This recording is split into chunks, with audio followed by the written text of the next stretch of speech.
कैसे हैं आप सभी? उम्मीद करते हैं बहुत अच्छे होंगे। दोस्तों, एक और नई वीडियो लेके आपके सामने आ चुका हूं मैं, जिसमें हम बात करने वाले हैं बिहार पुलिस भर्ती के बारे में।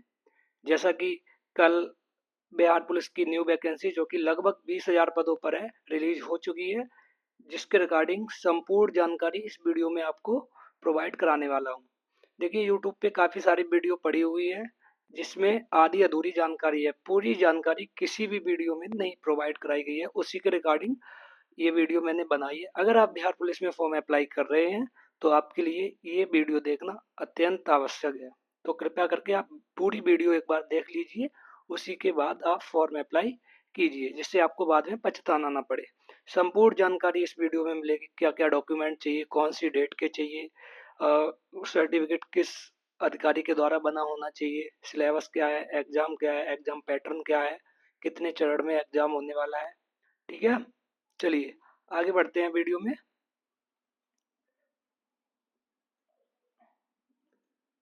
देखिए, बिहार पुलिस भर्ती जो कि टोटल पद है 19,838।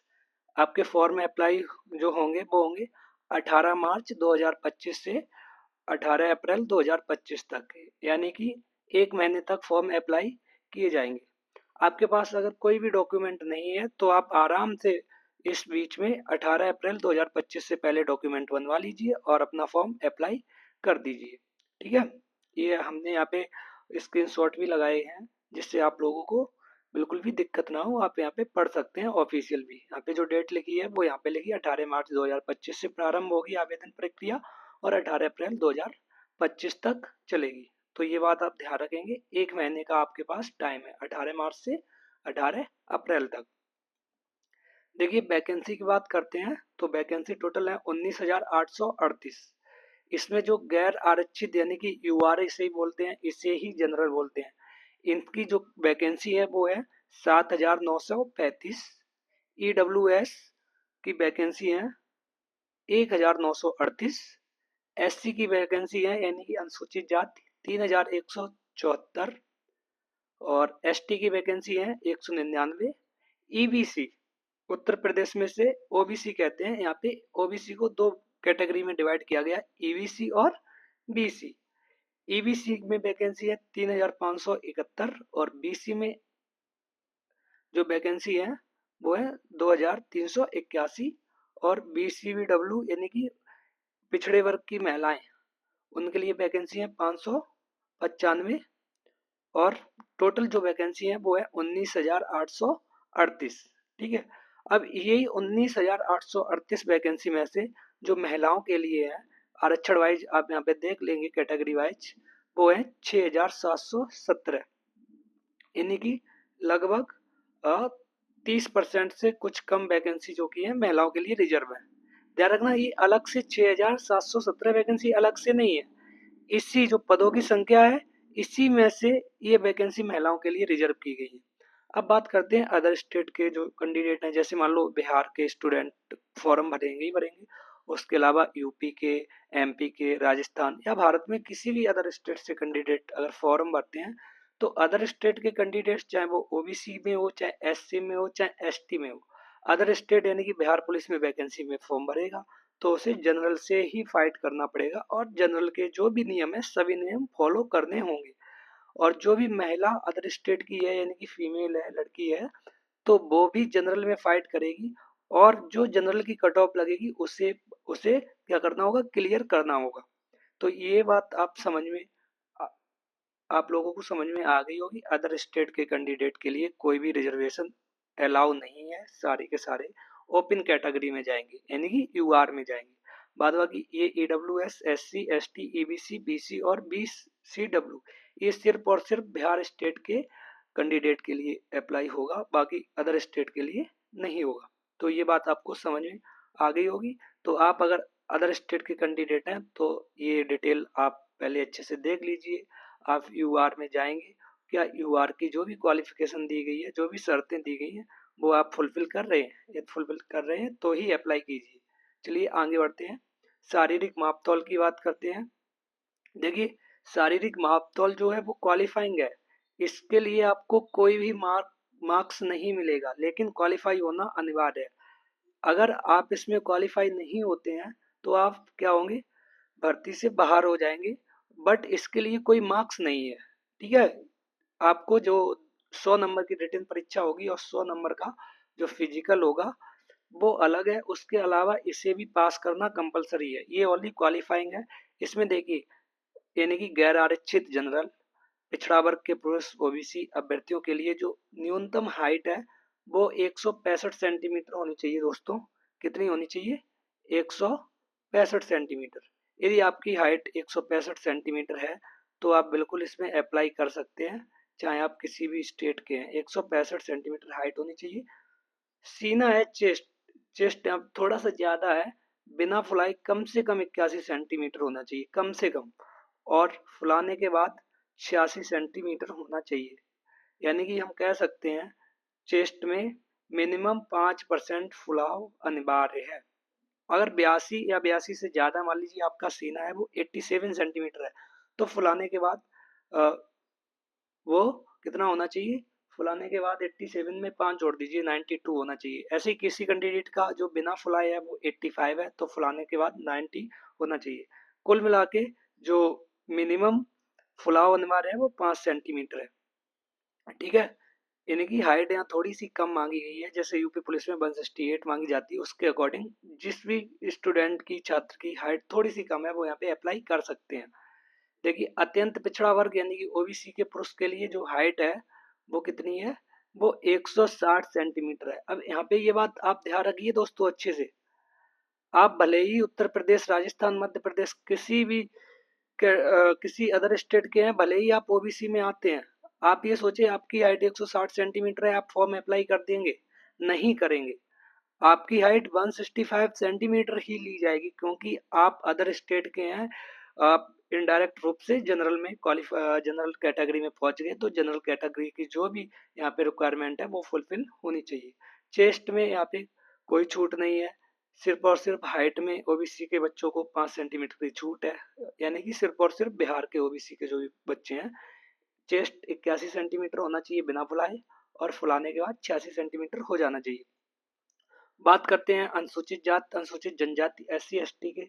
तो एससी एसटी के जो भी पुरुष अभ्यर्थी है उनकी भी हाइट है वो 160 सेंटीमीटर होनी चाहिए, और उनका जो चेस्ट है मिनिमम 79 सेंटीमीटर होना चाहिए, यानी कि 2 सेंटीमीटर की इन्हें शिथिलता बरती गई है। और फुलाने के बाद 5 सेंटीमीटर, यानी कि 5 सेंटीमीटर फुलाव अनिवार्य है, चाहे किसी भी कैटेगरी के हो। अब देखिए, फीमेल की बात करते हैं।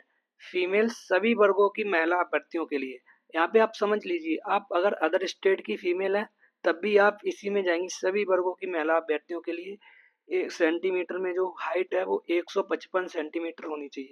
यानी कि आप अदर स्टेट की फीमेल है या फिर बिहार की फीमेल है, सेम टू सेम आपकी हाइट इतनी होनी चाहिए, 155 सेंटीमीटर होनी चाहिए हाइट। और आपका सीना यहाँ पे जो है वो अप्लाई नहीं होता, वेट होना चाहिए। वेट कितना होना चाहिए? देखिए, सभी वर्गों की, ये लाइन आप देखिए, सभी वर्गों की महिला अभ्यर्थियों के लिए न्यूनतम वजन 48 किलोग्राम होना आवश्यक है। यानी कि फीमेल का जो वेट है वो 48 किलोग्राम होना चाहिए, और जो हाइट है वो 155 सेंटीमीटर होनी चाहिए, ठीक है। चलिए, ये बात भी आप लोगों को समझ में आ गई होगी। आगे चलते हैं। देखिए, शैक्षिक अर्हता की बात करते हैं। शैक्षिक अर्हता इसमें दी गई है, आप इंटरमीडिएट पास होने चाहिए। क्या होने चाहिए? इंटरमीडिएट पास, यानी कि 10+2। यहाँ पे देखिए लिखा है सिपाही पद के लिए शैक्षिक अर्हता इंटरमीडिएट उत्तीर्ण अथवा बिहार राज्य सरकार के, यानी कि बिहार सरकार के जो भी बोर्ड है उससे आप पास होना चाहिए, या फिर भारत के किसी भी मान्यता प्राप्त यूनिवर्सिटी से 10+2 कम से कम पास होना चाहिए, ठीक। चलिए आगे बात करते हैं। आयु संबंधी प्रावधान। देखिए, आयु अगर आप यूआर कैटेगरी में हैं या अदर स्टेट के हैं, भाई यूआर कैटेगरी और अदर स्टेट सभी के लिए सेम बात। आप जब भी मैं यूआर बोलूंगा तो अदर स्टेट वाले भी वही रूल अप्लाई करेंगे, आप समझ जाएंगे अदर स्टेट वालों की भी बात चल रही है। यूआर की जो एज है वो 18 से 25 साल के बीच होनी चाहिए। कब तक? 1 अगस्त 2025 तक। यहाँ पे नोट पॉइंट मैंने लिख दिया, आयु की गणना 1 अगस्त 2025 के अनुसार की जाएगी।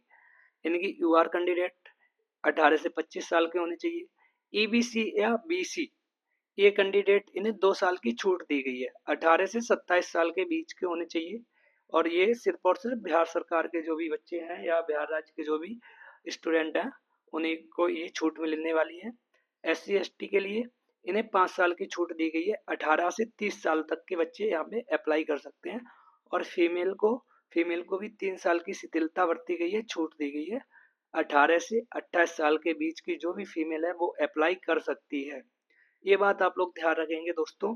आयु की गणना 1 अगस्त 2025 के अनुसार की जाएगी। यदि आपकी एज 1 अगस्त 2025 तक इस जो भी ये कैटेगरी दी गई है उसके अकॉर्डिंग आप फुलफिल कर रहे हैं तो अप्लाई कर सकते हैं। यानी कि 1 अगस्त 2025 तक अगर आप यूआर कैटेगरी के हैं, 18 से 25 साल को के बीच में हैं, तो आप अप्लाई कर दीजिए। ठीक है। देखिए यहाँ पे ये नोटिफिकेशन में कुछ नियम लिखे हैं। गैर आरक्षित कोटि के लिए न्यूनतम उम्र 18 और अधिकतम 25 होनी चाहिए। भाई मैंने यहाँ पे बता दिया है। ओबीसी के बच्चों को 2 साल की शिथिलीकरण यानी कि 18 से 27 के बीच के होने चाहिए। पिछड़ा वर्ग अत्यंत पिछड़ा वर्ग वही बात है, 3 वर्षों का यहाँ पे शिथिलीकरण है यानी कि 18 से 28 वर्ष के बीच के होने चाहिए। ठीक है। यहाँ पे देखिए अन्य पिछड़ा वर्ग एवं अत्यंत पिछड़ा वर्ग कोट की महिलाओं के लिए अधिकतम जो एज है वो कितनी है, 18 से 28 वर्ष के बीच होनी चाहिए फीमेल। वहां पे मैंने पहले ही लिख दिया। अनुसूचित जात अनुसूचित जनजाति यानी कि SC ST के पुरुषों एवं महिलाओं के लिए जो एज है वो कितनी है, 5 वर्षों का शिथिलीकरण यानी कि 18 से 30 वर्ष की होनी चाहिए। ये देखिए SC और ST की महिलाएं जो हैं वो भी 18 से 30 वर्ष की अगर हैं तो अप्लाई कर सकती हैं। जनरल की हैं तो 18 से 28 तक, ओबीसी की है। ठीक है। विहित अधिनियम उम्र सीमा सभी आरक्षण कोटि के गृह रक्षकों को 5 वर्ष की छूट दी जाएगी। ये आपके मतलब का है नहीं, जो बिहार के स्टूडेंट हैं वहां का है स्पेशल कैटेगरी। तो इसमें जो भी रूल लिखे हैं वो यहाँ पे मैंने लिख दिए हैं, तो आप इससे भी समझ गए होंगे। चलिए आगे बढ़ते हैं। प्रमाण पत्र संबंधी प्रावधान देखिए, अगर आप जनरल कैटेगरी के हैं तो आपका जात प्रमाण पत्र लगेगा नहीं, ओनली ऑन मूल निवास लगेगा। मूल निवास आप किसी की भी कैटेगरी के हैं, किसी भी स्टेट के हैं, सभी लोग बनवा लीजिए लास्ट डेट से पहले पहले। अब बात करते हैं ओबीसी और ईबीसी यानी कि बीसी ईबीसी। बीसी और ईबीसी जो आपका कास्ट सर्टिफिकेट है वो होना चाहिए 1 साल से पुराना नहीं होना चाहिए।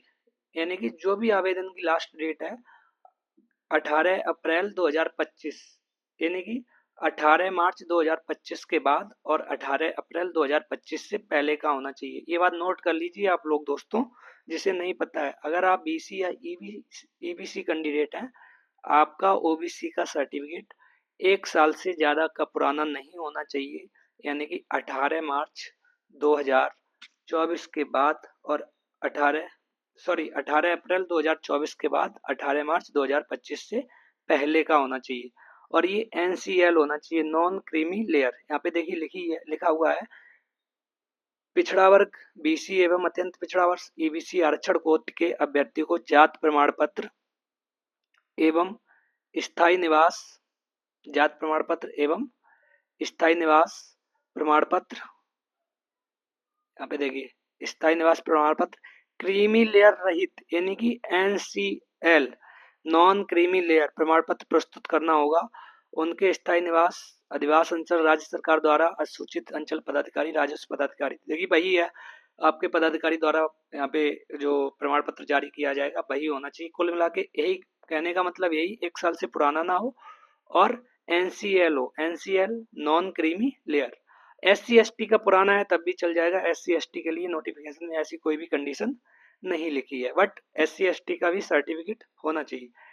अब यहाँ पे एक अनिवार्य बात आप देख लीजिए, यहाँ पे विवाहित महिलाओं का जाति एवं क्रीमी लेयर रहित प्रमाण पत्र उनके पिता नाम एवं पता से निर्गत होना चाहिए, ना कि उनके पति के नाम से।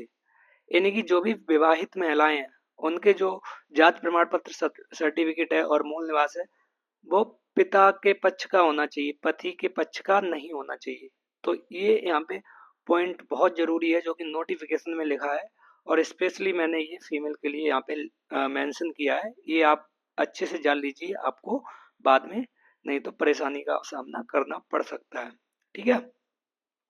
तो यहाँ पे ध्यान रखेंगे जनरल का कास्ट सर्टिफिकेट की कोई ज़रूरत नहीं होती है जनरल की, और बीसी और ईबीसी का 1 साल से पुराना नहीं होना चाहिए। ओबीसी वाले स्टूडेंट नया बनवा लेंगे। यदि उन्होंने 18 अप्रैल 2024 के बाद का बना है तो कोई बात नहीं, 18 अप्रैल 2024 से पहले का है तो आप नया बनवा लीजिए। और फीमेल जो भी हैं वो अपने पिताजी के साइड से ये जाति प्रमाण पत्र और मूल निवास बनवा लीजिए, ठीक है। और ईडब्ल्यूएस वाले भी अपना जो सर्टिफिकेट है, अभी ईडब्ल्यूएस की आगे बात आएगी मैं वहाँ बता दूंगा, ठीक है। उनका भी 1 अप्रैल 2024 के बाद का होना चाहिए और लास्ट डेट से पहले का होना चाहिए। ये सभी कंडीशनें आगे आपको बताने वाला हूँ मैं। आप पूरा वीडियो देखिएगा, आपको समझ में आ जाएंगी सारी चीज़ें। चलिए आगे बढ़ते हैं।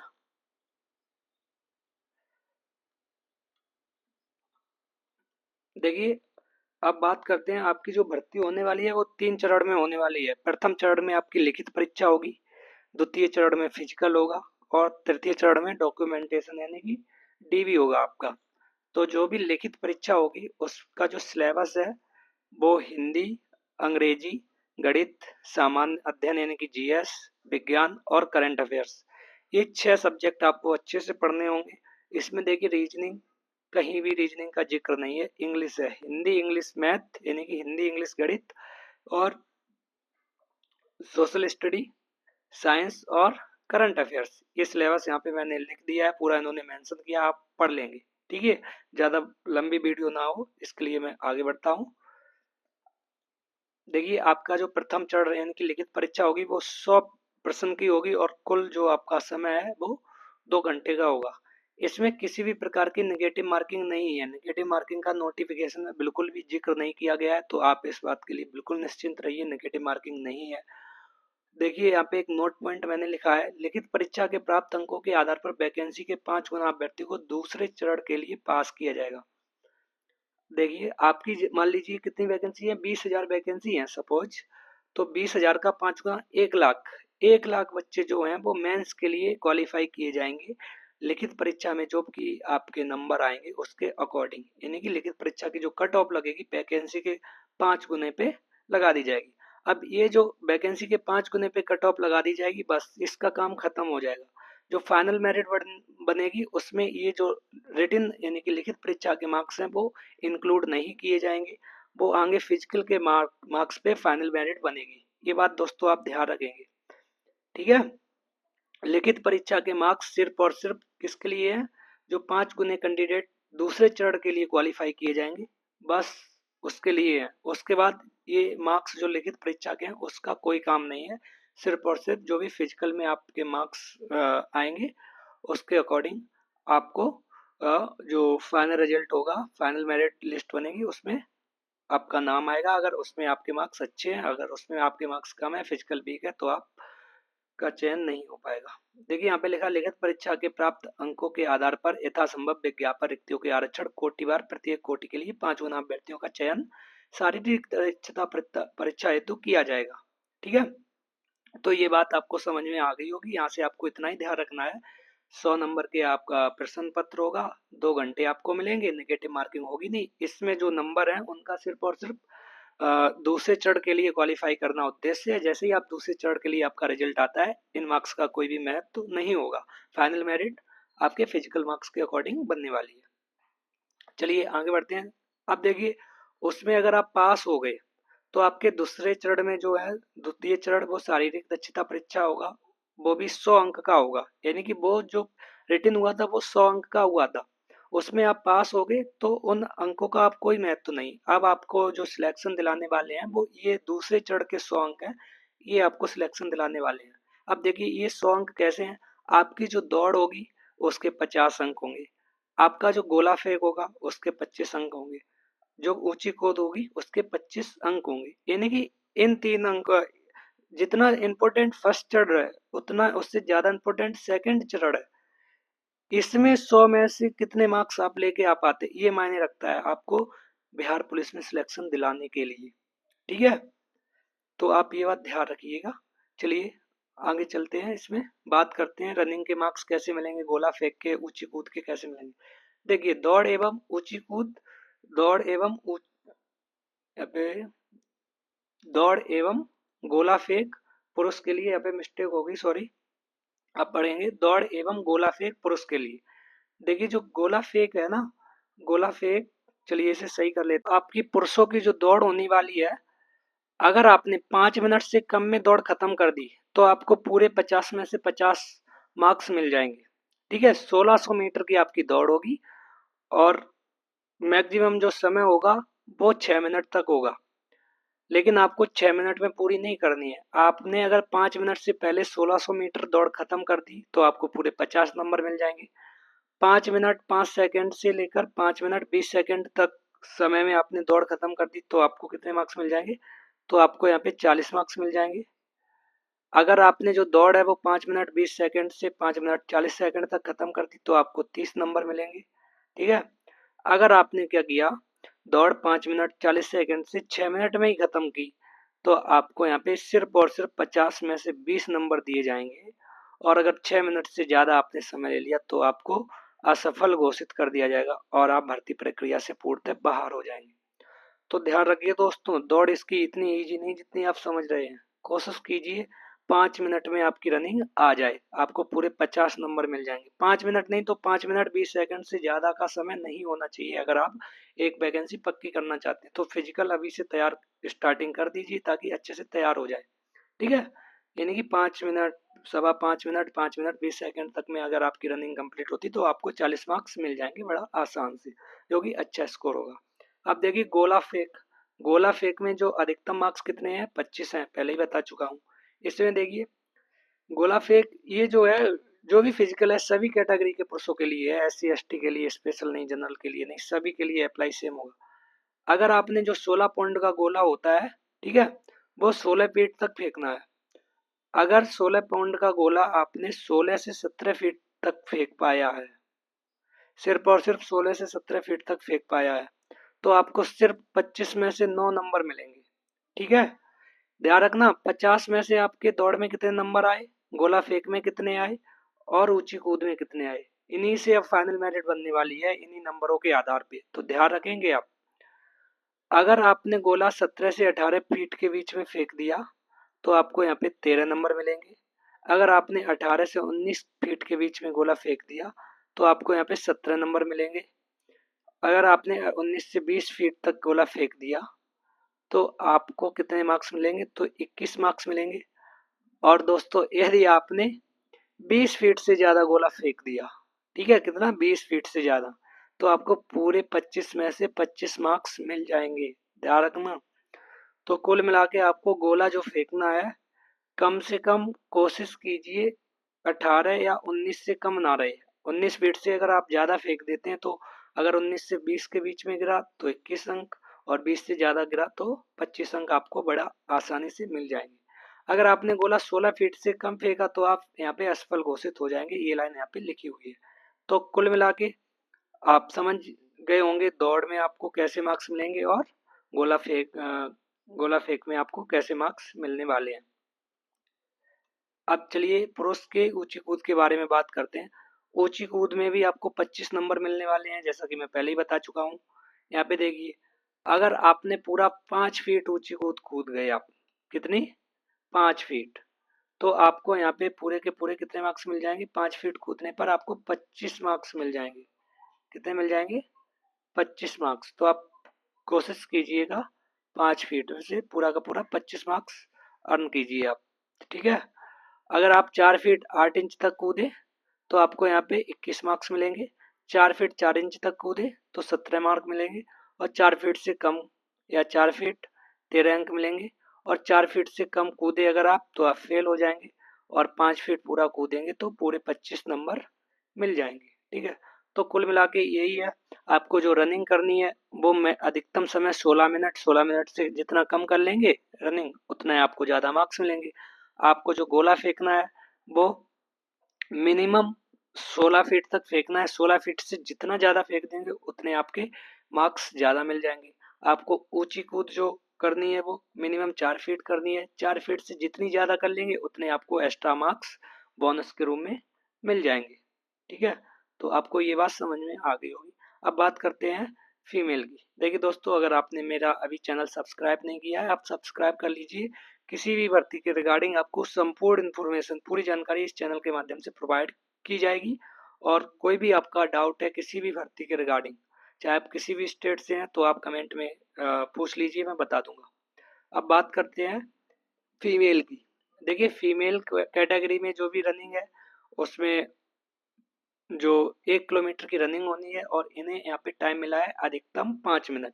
यानी कि 5 मिनट से ज़्यादा अगर कोई भी फीमेल रनिंग में टाइम लेती है तो वो असफल हो जाएगी। अगर 4 मिनट से कम में देखिए इन्होंने अगर रनिंग कंप्लीट की है, कोशिश कीजिए आप लोग रनिंग जो है वो काफ़ी टाइम कम आए। 4 मिनट से कम में इन्होंने रनिंग कंप्लीट की तो आप पूरे 50 मार्क्स ले जाइए। मार्क्स सेम वैसे ही हैं जैसे लड़कों के हैं। अगर 4 मिनट से 4 मिनट 20 सेकेंड तक आपने कंप्लीट की है तो आपको 40 नंबर मिल जाएंगे। अगर आपने 4 मिनट 20 सेकेंड से 4 मिनट 40 सेकेंड के बीच में कंप्लीट की तो आपको 30 नंबर मिलने वाले हैं। और 4 मिनट 40 सेकेंड से आपने पूरा 5 मिनट तक ले लिया तो आपको सिर्फ और सिर्फ 20 नंबर मिलने हैं। तो आप लोग कोशिश कीजिए, फीमेल बहनें जो भी है वो कोशिश करेंगी आपकी रनिंग 4 मिनट या 4 मिनट 20 सेकेंड में कंप्लीट हो जाए, जिससे आपको 40 नंबर तक मिल जाए। ठीक है, क्योंकि सिलेक्शन आपका फाइनल सिलेक्शन इन्हीं मार्क्स से होने वाला है। यानी कि आप रिटन की तैयारी करेंगे, साथ साथ फिजिकल की तैयारी अभी से करेंगे।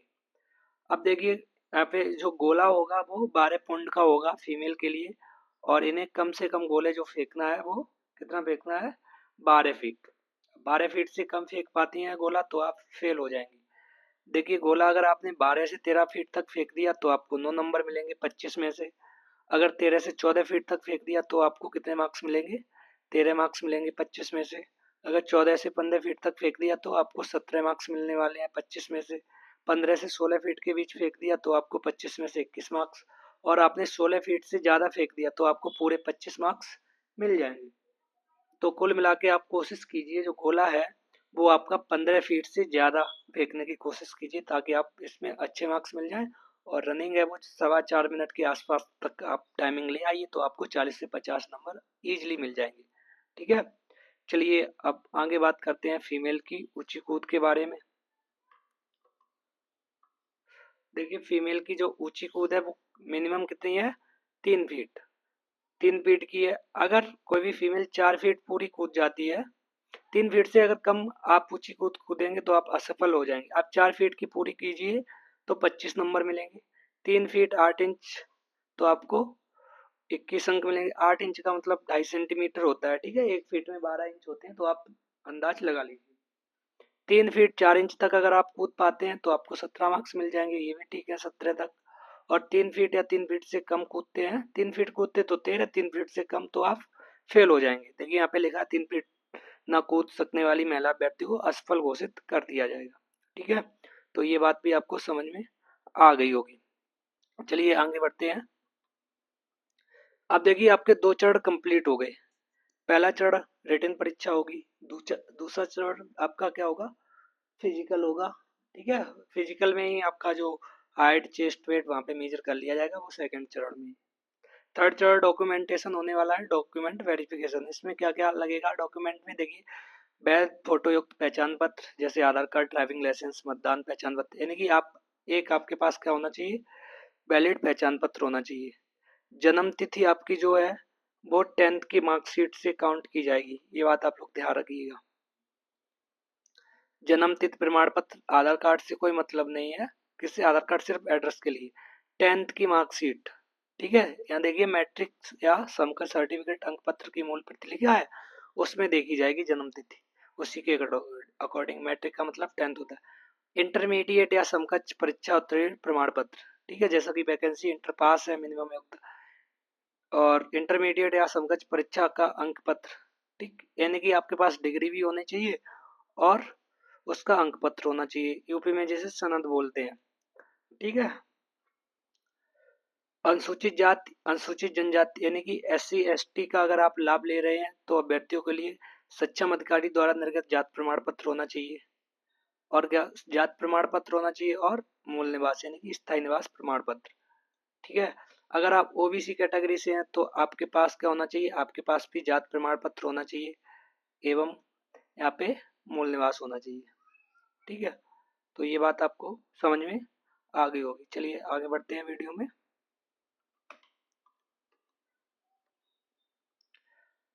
देखिए ओबीसी वालों के लिए यहाँ पे इन्होंने एक स्पेशल पॉइंट दे दिया, सक्षम अधिकारी द्वारा निर्गत क्रीमी लेयर रहित। ये बात आप समझेंगे दोस्तों, क्रीमी लेयर रहित। मैंने आपको पहले ही बताया ओबीसी एनसीएल का सर्टिफिकेट है। यहाँ पे जब भी जाति प्रमाण पत्र बनता है उस पर लिखा होता है नॉन क्रीमी लेयर। अगर आप क्रीमी लेयर में हैं तो आपको आरक्षण का लाभ नहीं मिलेगा। क्रीमी लेयर रहित प्रमाण पत्र, नॉन क्रीमी लेयर सर्टिफिकेट एवं यहाँ पे देखिए ये पॉइंट भी मैं आपको बता चुका हूँ, विगत 1 वर्ष से पूर्व का निर्गत क्रीमी लेयर प्रमाण पत्र होने पर सामान्य प्रशासन विभाग बिहार सरकार के परिपत्र संख्या ये लिखा है के अनुसार घोषणा संलग्न करना अनिवार्य है। यानी कि आपका जो सर्टिफिकेट है ओबीसी का वो एनसीएल होना चाहिए, उसके साथ 1 वर्ष से पूर्व का निर्गत होना चाहिए, इससे ज्यादा पुराना नहीं हो। यानी कि 1 वर्ष से 1 वर्ष के अंदर का बना होना चाहिए, जो कि मैंने आपको पहले ही बता दिया। अब बात करते हैं ईडब्ल्यूएस वाले छात्रों के लिए। देखिए इनका भी जो वित्तीय वर्ष लिखा जाएगा उसमें 23 और 24 लिखा जाएगा। इनका भी सर्टिफिकेट 1 साल का ही होना चाहिए, वित्तीय वर्ष 2024-25 का होना चाहिए। यहाँ पे देखिए यहाँ पे जो वित्तीय वर्ष 2023-24 का सर्टिफिकेट होना चाहिए और 1 अप्रैल 2024 के बाद का होना चाहिए। ध्यान रखिए 1 अप्रैल 2024 के बाद का सर्टिफिकेट बना होना चाहिए, जारी दिनांक लिखी होनी चाहिए 1 अप्रैल 2024 के बाद ईडब्ल्यूएस वाले। और जो वित्तीय वर्ष लिखा जाएगा उसमें वो 2023 से 24। ध्यान रखना ये दोनों सर्टिफिकेट किसके होने चाहिए, राज्य सरकार के होने चाहिए। हालांकि अदर स्टेट के कैंडिडेट वो तो जनरल में जाएंगे, उनसे कोई मतलब नहीं है। जो बिहार राज्य के कैंडिडेट हैं उनके लिए ये सूचना इम्पोर्टेंट है। ठीक है, और स्थायी निवास प्रमाण पत्र ये भी होना चाहिए। तो आप ईडब्ल्यूएस वाले फिर से एक बार सुन लीजिए, 1 अप्रैल 2024 के बाद का आपका सर्टिफिकेट होना चाहिए। चलिए आगे बात करते हैं। आगे बात करते हैं अंतिम चयन परिणाम। देखिए ध्यान से देखिए दोस्तों, यहाँ पे आप पढ़ लीजिए, जैसा कि मैं आपको पहले ही बता चुका हूँ वही लाइन यहाँ पे है। यहाँ पे देखिए साफ साफ लिखा है कि लिखित परीक्षा मेधा सूची का आधार नहीं होगी। यहाँ पे देखिए लिखित परीक्षा मेधा सूची का आधार नहीं होगी, यानी कि आप जो लिखित परीक्षा आपने दी गई है, अब जो अंतिम चयन परिणाम आएगा उसमें उसका कोई भी मतलब नहीं। वो सिर्फ जैसे ही आपका फिजिकल के लिए रिजल्ट आया दूसरे चरण के लिए, वैसे उसका महत्व कदम। लिखित परीक्षा केवल शारीरिक दक्षता परीक्षा एवं दस्तावेज सत्यापन के लिए अहर यानी कि क्वालिफाइंग होंगी। सिर्फ और सिर्फ सेकंड चरण के लिए क्वालिफाई करना आपको जरूरी है बस। और जो फाइनल, अब यहाँ पे देखिए ये भी पढ़ लीजिए पूरा, अच्छा पढ़ के बता देते। सिपाही के पद के लिए नियुक्त हेतु चयन के लिए लिखित परीक्षा, शारीरिक दक्षता परीक्षा एवं दस्तावेज सत्यापन में सफल अभ्यर्थियों की मेधा सूची दक्षता परीक्षा के अधीन 3 स्पर्धाओं, दक्षता परीक्षा के अधीन 3 स्पर्धाओं यथा दौड़, ऊंची कूद तथा गोला फेंक में अभ्यर्थी द्वारा प्राप्त कुल अंकों के आधार पर की जाएगी। ठीक है, यही बात मैं आपको कब से बता रहा हूँ दोस्तों, आपकी जो फाइनल मेरिट बनने वाली है वो आपने दौड़ में कितने नंबर प्राप्त किए, ऊंची कूद में कितने किए और गोला फेंक में कितने किए, इनके अकॉर्डिंग आपकी फाइनल मेरिट बनेगी। ठीक है, इसी 100 नंबर में से फिजिकल के जो 100 नंबर हैं उसमें से आपको अंतिम चयन परिणाम तैयार किया जाएगा। ठीक, उसके बाद ये लिखा है कि शारीरिक दक्षता परीक्षा में 2 या 2 से अधिक कैंडिडेट अगर समान होते हैं तो उनकी जन्म तिथि के, जिसकी जन्म तिथि ज़्यादा होगी उससे पहले ले लिया जाता है, वरीयता दी दी जाती है, जिसकी कम होती है उसे नहीं लिया जाता है, या फिर अंग्रेजी के अल्फ़ाबेट जो होते हैं उसे पहले ले लिया जाता है। ये आपके मतलब की बातें हैं नहीं। चलिए आगे बढ़ते हैं दोस्तों। देखिए महत्वपूर्ण यहाँ पे कुछ दिनांक दी गई है, नोटिफिकेशन में मैंने यहाँ पे लिख दी। उम्र के लिए आयु सीमा मैंने पहले ही बता दिया, आयु की गणना जो है वो 1 अप्रैल 2025 से की जाएगी। कब से की जाएगी, 1 अप्रैल 2025 से की जाएगी। और जो शैक्षिक अर्हता के लिए जो आपके सर्टिफिकेट हैं, जितने भी डॉक्यूमेंटेशन है आपके, वो कब कब के होने चाहिए, वो 18 अप्रैल 2025 से पहले के होने चाहिए। यानी कि लास्ट डेट से पहले के जितने भी आपके सर्टिफिकेट हैं, चाहे जाति प्रमाण पत्र हो, चाहे निवास प्रमाण पत्र हो, चाहे 10th की मार्कशीट हो, चाहे 12th की मार्कशीट हो, शैक्षिक अर्हता के लिए 18 अप्रैल यानी कि आवेदन की अंतिम तिथि से पहले आपके पास होना चाहिए। जाति एवं मूल निवास, ये बात भी आप वो मैं पहले ही बता चुका हूँ। क्या होना चाहिए, आवेदन की अंतिम तिथि तक के होने चाहिए और ओबीसी और ईडब्ल्यूएस वालों का 1 साल से पुराना नहीं होना चाहिए। क्रीमी लेयर रहित प्रमाण पत्र यानी कि भाई ओबीसी वाला, एनसीएल, ओबीसी, एमसीएल जिसे बोलते हैं, वो भी आवेदन की अंतिम तिथि तक निर्गत हो जाना चाहिए। अगर आप फॉर्म अप्लाई करना चाहते हैं, अभी आपने यहाँ जाति प्रमाण पत्र नहीं बनवाया, तो आप प्लीज बनवा लीजिए, अभी आपके पास टाइम है। आर्थिक रूप से कमजोर वर्ग के सदस्यों द्वारा प्रस्तुत किया जाने वाला आय एवं संपत्ति प्रमाण पत्र के लिए दिनांक देखिए 18 अप्रैल 2025। ईडब्ल्यूएस वाला भी आपके पास जो सर्टिफिकेट है वो आवेदन की अंतिम तिथि तक वित्तीय वर्ष 2023-24 ठीक है के आधार पर ईडब्ल्यूएस प्रमाण पत्र ही मान्य होंगे। ईडब्ल्यूएस वाले बच्चे समझ लीजिए अच्छे से, आपका जो सर्टिफिकेट मान लीजिए आपका 1 अप्रैल 2025 1 अप्रैल 2024 के बाद बनेगा, ठीक है। तो आपकी जो आय उसमें लिखी जाएगी वो 1 अप्रैल 2023 से 1 अप्रैल 2024 में जो भी आपकी आय थी उसके आधार पे सर्टिफिकेट बनेगा, और जो सर्टिफिकेट में जारी तिथि होगी वो 1 अप्रैल 2024 के बाद की लिखी जाएगी, ठीक है। यानी कि जो भी सर्टिफिकेट बनना है वो 1 साल पहले की आय के आधार पर बनना है। आपको ये बात भी समझ में आ गई होगी, तो आप इसमें कंफ्यूज नहीं होइए कि सर वित्तीय वर्ष यहाँ पे 24-25 नहीं 23-24 लिखा है। सर्टिफिकेट जो बनेगा वो आपका 1 अप्रैल 2024 यानी कि 24-25 वाली ईयर में बनेगा, और आपकी जो आय की गणना की जाएगी वो 23-24 के आधार पे की जाएगी, ठीक है। तो आपको ये बात भी समझ में आ गई होगी। दोस्तों प्लीज कमेंट में बताइए आपको जो मैंने इन्फॉर्मेशन दी वो आपको आपके लिए हेल्पफुल है या नहीं है। अगर हेल्पफुल है तो एक अच्छा सा कमेंट कीजिए, और प्लीज हमारे चैनल को सब्सक्राइब कीजिए, और आपको किस टॉपिक पे किस वैकेंसी रिगार्डिंग वीडियो चाहिए आप कमेंट में बताइए, मैं आपके सामने वीडियो लेके आऊँगा और पूरी आपको इन्फॉर्मेशन देने की कोशिश करूँगा। धन्यवाद दोस्तों, मिलते हैं अगली वीडियो में।